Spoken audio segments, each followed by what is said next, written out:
Hey guys, today I'm just going to walk you through how to make a Sabayon. It's very similar to a hollandaise in method, but the end result is totally different. In method with a hollandaise we get a butter sauce. In method with a Sabayon we're going to get kind of like a whipped custard. So it's really easy. You barely really need a recipe. You just need some egg yolks. I've got about 10-ish egg yolks. I'm going to get a lot more than I need, but I figured I might as well use them up. And then you're going to need, whether you make it a sweet or a sour one or a savory one, I'm going to make this a sweet one. I'm going to add some sugar. I'll add right now.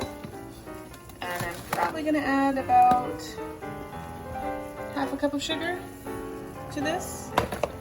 And I'm going to whisk it first before I add it on the heat. Let me turn this down a bit.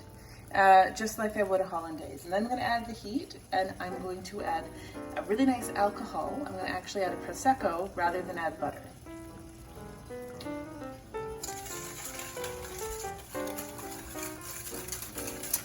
Actually, you know what, from the looks of this, I'm going to add a little bit more sugar.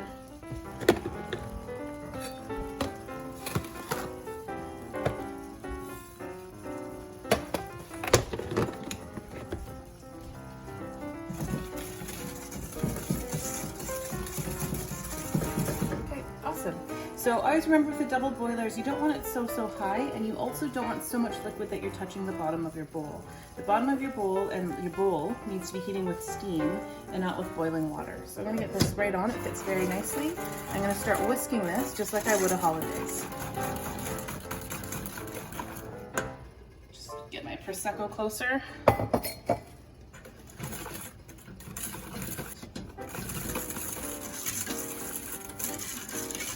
I'm going to make sure I'm getting the sides quite a bit because I don't have any scrambled eggs in this. However, if it is a risk of slight scrambled eggs on the outside, if I don't want it in my dessert, I can pass it through a very large sieve.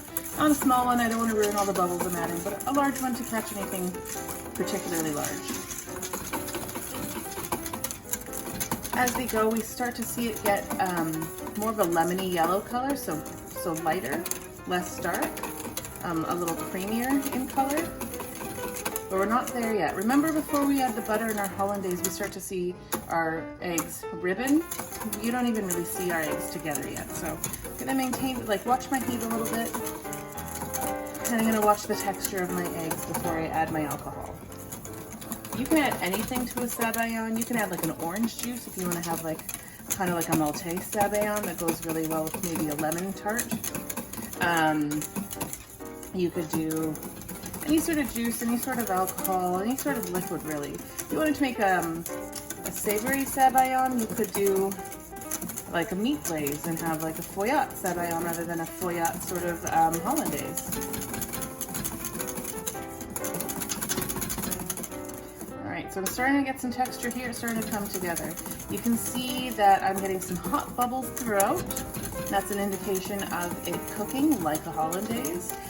When I mix it, I'm starting to get some texture and body in the actual egg mix.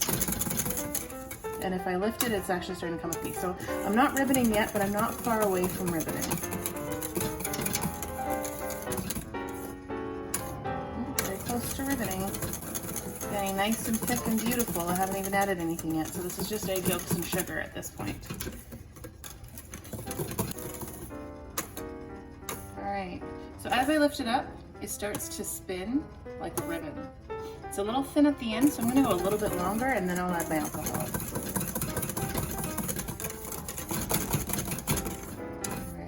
Alright, okay, look.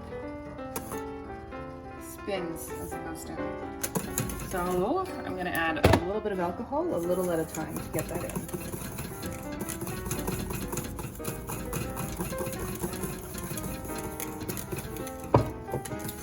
When you add something like a Prosecco, the bubbles actually add something really cool to it. So I'm adding bubbles to something that I've already got hot bubbles in, and I've got this really amazingly textured, beautiful thick sauce right here. I actually absolutely love it. I think you guys will too.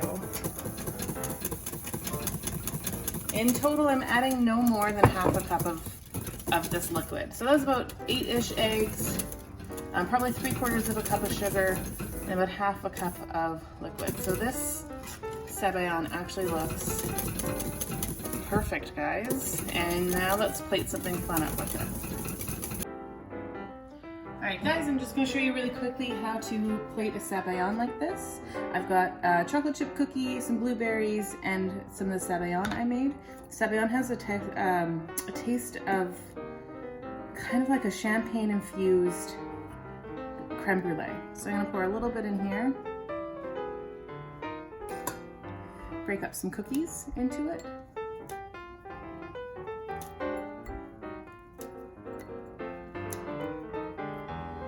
Put a few berries in there.